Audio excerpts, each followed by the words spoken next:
She arrived at the White House in a government limousine. She left in a cab. On the radio on the way back to her hotel, she heard what was already being said about her. Eartha Kitt made the first lady cry. That was the story. That was what was all over the headlines. And by the time she got out of that cab, the bookings had already started canceling. She was one of the most famous women in the world. She spoke 12 languages. She had sold out concerts halls from London to Tokyo. Orson Welles had called her the most exciting woman in the world.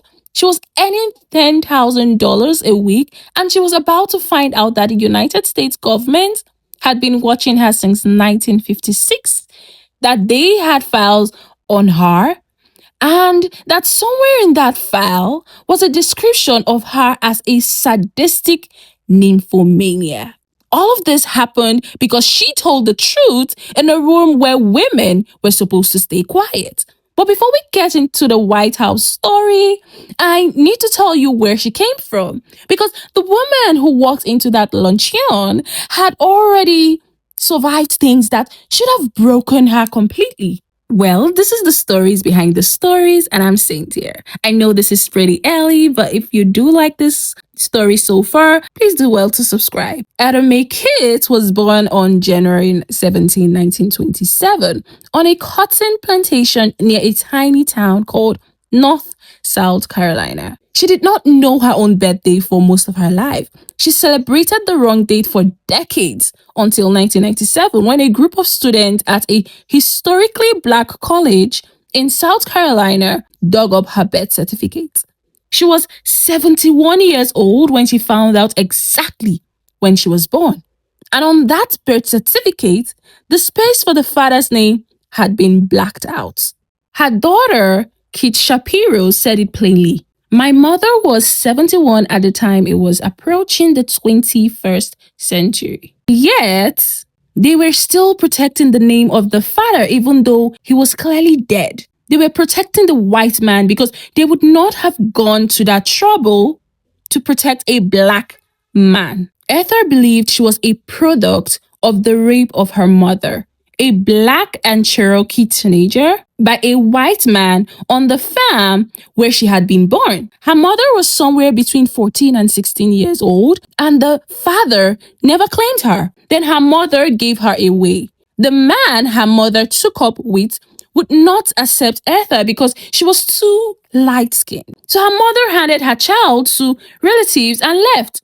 Eartha was around 4 or 5 years old. The relatives she was sent to live with were cruel. She was made to pick cotton. She wore a dress made from potato sack. She often had no shoes. She was regularly stabbed that she would eat raw sweet potatoes dug out from the ground. And the starch left a black ring around her mouth. But the worst of it, she wrote about in her autobiography, and I want to read you her words because nothing I could say would do this justice. She described how when the adults were away, she was dressed in a burlap sack, tied to a tree, and beaten by other children in the household until her flesh gave way and her blood mixed with the red clay and the sand beneath her feet. A neighbor saw what was happening to her, wrote to the only family they could find. The later said, if you don't come get this child, she's going to be worked to death, beaten to death, or starved to death.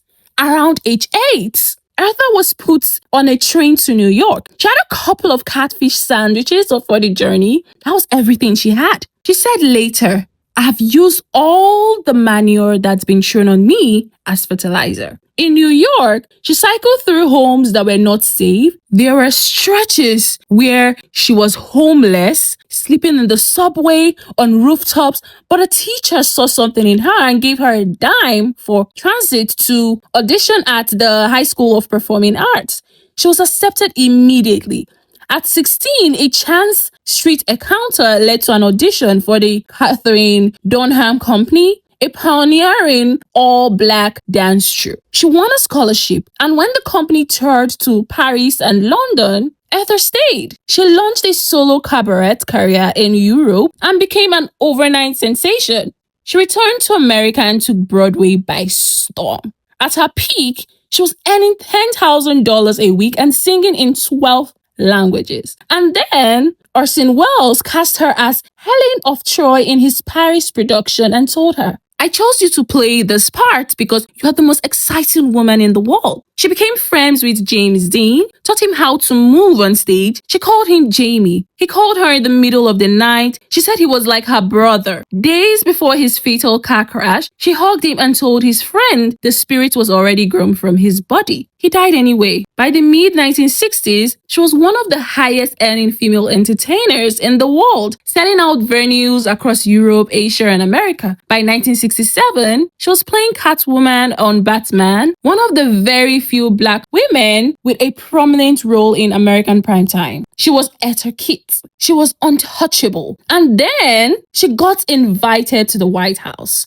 January 18, 1968. Lady Bird Johnson hosted a luncheon at the White House. They were supposed to be talking about how to help young people stay out of trouble. Eartha Kitt was invited because she had been doing real work with at-risk youths in Wart and in Washington, D.C. She had testified before Congress about it, and there was no better expert to be present there. So she was basically there as an expert. There were about 50 women in the room. They were talking about planting flowers while young men were dying overseas. Eartha raised her hand, and Lady Bird kept telling her, "You'll get your turn, Eartha." When her turn finally came, she stood up and said, "I have lived in the gutters. I know the youth of America today are not rebelling and are not hippies for no reason at all. They are rebelling against something. The boys of this country are doing everything they possibly can to avoid being drafted. You send the best of this country off to be shot and maimed. No wonder the kids rebel and take pots." And then she said directly to the First Lady, "Mrs. Johnson, you're a mother too. Although you have had daughters and not sons, I am a mother and I know the feeling of having a baby come out of my guts." The room went silent. Lady Bird Johnson's own audio diary, which is in the LBJ Presidential Library, captures what she was feeling in that moment. She described watching Eartha advance toward her, making direct eye contact. She wrote, "A wave of mounting disbelief. Can this be true? Is this a nightmare?" Other women in the room began responding. Betty Hughes, wife of the New Jersey governor and a mother of 8 sons, stood up and said, "Anyone who takes drugs because there's a war on is a quote, cook." The room erupted in applause. Eartha Kitt had done what women were not supposed to do in that room. She had told the truth. But you know what? The next morning, it was on the front page of the New York Times. Eartha Kitt denounces war policy to Mrs. Johnson. The story said she had made the First Lady cry. Lady Bird later clarified in her own diary that her voice trembled slightly, but there were no tears. But the narrative had already been written. Eartha Kitt had been rude. Eartha Kitt had embarrassed America. Eartha Kitt had gone too far. What happened next is the part that should make your blood run cold.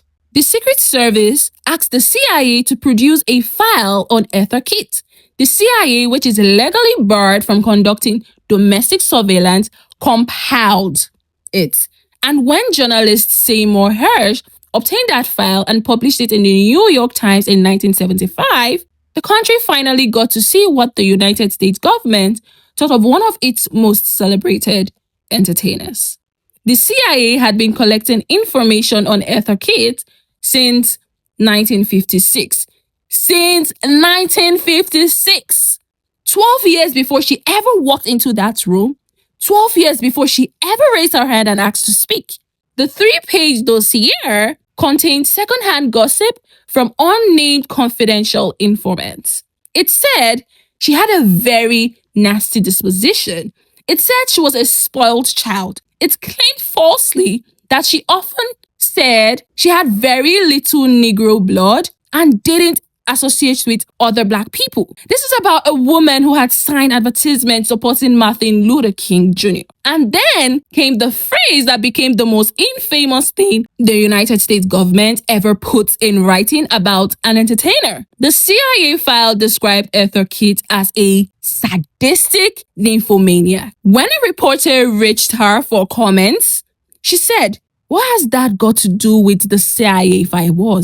She did not need to wait for the file to know what was happening to her. They simply started getting cancelled, she said. "I knew that some government investigators had come around checking. One club owner told me he was sorry, but you're a problem." She had been at the top of her industry. She became, in her own words, persona non grata in my own country. Television appearances dried up. Film offers disappeared. The American bookings were gone. She rebuilt her career in London, in Paris, in Tokyo, performing in clubs and concert halls that would have had because the country that had called her a citizen would no longer let her earn a living. She said, "If you tell the truth in a country that says you're entitled to tell the truth, you get your face slapped and you get put out of work." She never received a formal apology from the United States government, not once.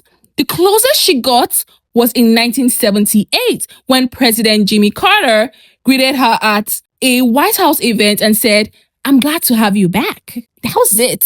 "I'm glad to have you back." For 12 years of her career, for a CIA file that called her a sadistic nymphomaniac, for the government limousine that disappeared while she was still inside the building, "I'm glad to have you back." She came back because she was Eartha Kitt, and Eartha Kitt did not stop. She came back, 2 Tony nominations, a generation of kids who fell in love with her as Yzma in The Emperor's New Groove without knowing a single thing about what she had survived. 3 daytime Emmys. The third one was awarded 2 years after she died. In 2006, she was diagnosed with stage 3 colorectal cancer. She kept performing. Her final concert was in 2008. By November of that year, surgeons found the cancer had spread through her entire body and she came home under hospice care. She died on Christmas Day, December 25th, 2008, at her home in Connecticut. She was 81 years old. Her daughter was at her side. Her daughter said, "My mother didn't leave this earth quietly. She died screaming at the top of her lungs," which I felt was symbolic of her strong survivor instinct and how she never gave up. In 2022, the state of Carolina, where she had been tied to a tree and beaten until she bled as a child, declared January 17 as Eartha Kitt Day. I want to come back to that blacked out birth certificate. The one she got at 71 years old, the space where her father's name should have been covered over, protected. She spent her entire life not knowing her own origin. She was abandoned because she was the wrong color. She was beaten and starved and shipped north on a train with catfish sandwiches. She built herself into one of the most extraordinary performers of the 20th century. She told the truth in a room full of power and was destroyed for it. The government put her under surveillance for 12 years and called her a sadistic nymphomaniac in an official document. And somewhere in South Carolina, a white man's name stayed hidden on a piece of paper, still protected right up until the end of the 20th century. She knew. She said, in essence, "I am a sophisticated content picker." She also said, "I do not have an act. I just do Eartha Kitt." That is the whole story. A little girl tied to a tree. A woman in a White House luncheon who raised her hand and told the truth. A CIA file, a decade of silence, and then Eartha Kitt. Just Eartha Kitt. Until the very end. If this is your first time here, this is what we do, or basically what I do. I find the names they try to erase, and I say them out loud. Subscribe and share this one because they spent decades trying to make sure you never heard her full story. So I guess now you know. Well, see you on the next one. Bye.